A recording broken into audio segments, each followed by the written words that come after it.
8वीं पुस्तक विज्ञान है ना, पाठ 5 जिसका नाम पौधे एवं जंतुओं का संरक्षण। इसको अंग्रेजी में बोलेंगे protection of animals and plants.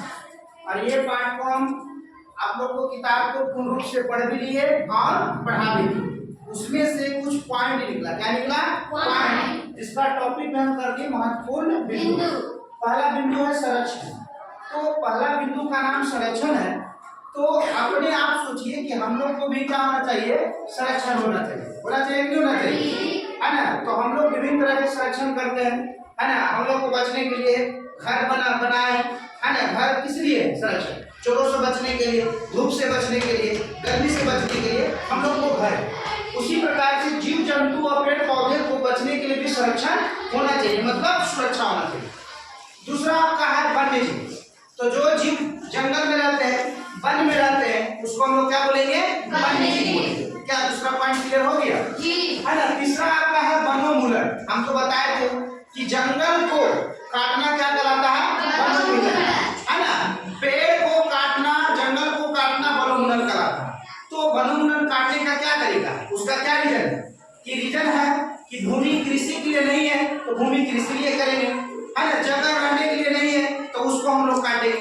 काटेंगे नहीं काटेंगे? ये सब इसका कारण है। आपदा, हम बोले थे कि जो चीज मानव द्वारा या प्रकृति द्वारा मनुष्य पे घटता है, जिससे हानि होती है, उसी को क्या कहते हैं? आपदा। और आपदा पढ़ाई के 2 प्रकार का होता है, प्राकृतिक और मानव निर्मित। प्राकृतिक में जैसे सुखाड़ और बाढ़, भूस्खलन, है ना, ज्वालामुखी, ये सब क्या हुआ? प्राकृतिक। और मानव जनित आतंकवादी, है ना, हमला किसी पे करना हो, क्या हो गया? मानव जनित हो गया, है ना। वृक्षारोपण, मतलब वृक्षारोपण कहने का मतलब कि वृक्ष को लगाना, वृक्ष को लगाना। और वृक्ष को लगाने से हम लोग को फायदा है। अभी हम आपको किताब में पढ़ाए थे कि यदि आप एक वृक्ष को काटते हैं तो एक वृक्ष को क्या करना चाहिए? लगाना चाहिए। लगाना चाहिए नहीं लगाना चाहिए? और वृक्षारोपण हम लोग को करना चाहिए। अगला जो पॉइंट है जैवमंडल। क्या है? जैवमंडल, 6 पॉइंट। तो जैवमंडल 3 मंडल से मिलकर बना, है ना? जिसमें से आपका है जलमंडल जोड़ स्थल मंडल जोड़ वायुमंडल। मतलब ऐसी चीज को जैवमंडल कहेंगे जहाँ पे जल भी होगा, स्थल भी होगा और वायु भी होगा, है ना? जल भी होगा, स्थल होगा और वायु होगा। तो उसी को हम लोग क्या बोलेंगे? जैवमंडल बोलेंगे। आपका आगे है ना पॉइंट नंबर 7। तो जीव जंतु पेड़ पौधों को संरक्षण के लिए कोई क्षेत्र है, तो इसमें से आपको कितना लग रहा है? 4। कितना लग रहा है? 4। तो पहला क्षेत्र का नाम है राष्ट्रीय उद्यान, दूसरा क्षेत्र का नाम है वन्यजीव उद्यान, तीसरा क्षेत्र का नाम है जैवमंडल क्षेत्र, है ना, और आपका चौथा का नाम है बायोस्फीयर रिजर्व क्षेत्र।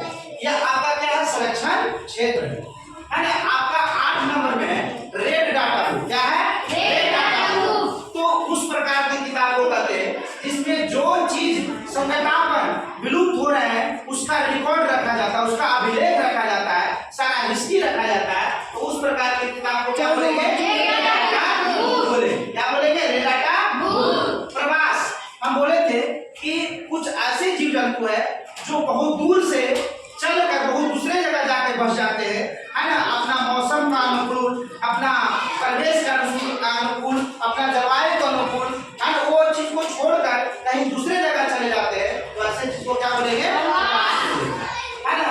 1 नंबर आपका पॉइंट है कि पटना चिड़ियाघर, उसका रियलिटी जो नाम है संजय गांधी जैविक उद्यान। संजय गांधी